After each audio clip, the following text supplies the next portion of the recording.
আমি আহ্বান করেছিলাম যে এই যে 26,000 প্রার্থী এবং শিক্ষকের চাকরি চলে গেল কোর্টের অর্ডারে, এটার দায় ঘাড়ে নিয়ে আপনি পদত্যাগ করুন, কারণ সম্পূর্ণ দুর্নীতিটা আপনার জন্যে, আপনার দায়িত্বে আপনার লোকেরা করেছে।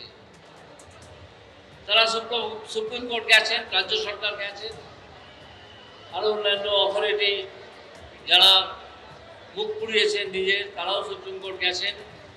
সম্ভবত আগামীকাল মামলা হবে।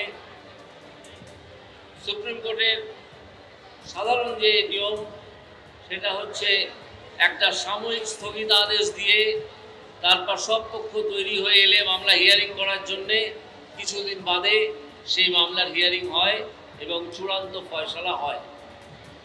সুতরাং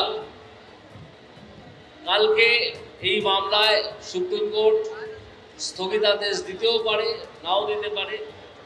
যদি স্থগিতাদেশ দিয়ে দেয় তাহলে তার মানে এটা দাঁড়ায় না যে মমতা ব্যানার্জি এবং তার দল চাকরি চুরি করে চাকরি বিক্রি করেননি।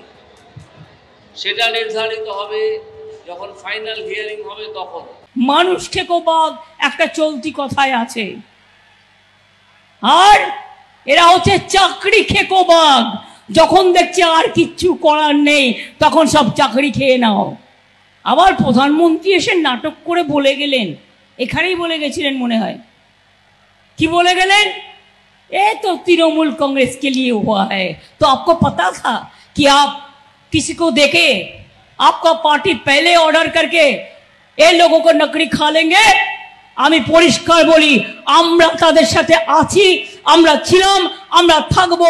চাকরি প্রার্থীদের যদি কারো বিরুদ্ধে কোনো অভিযোগ থাকে তদন্ত হবে, নিশ্চয়ই সংশোধন হবে, কিন্তু তাই বলে 26,000 ছেলে মেয়ে চাকরি খেতে আমরা কখনোই মন থেকে মানি না, মানতে পারি না। কিন্তু এইটা হচ্ছে একটা প্রধানমন্ত্রী দেশের, যিনি লোকের চাকরি খান।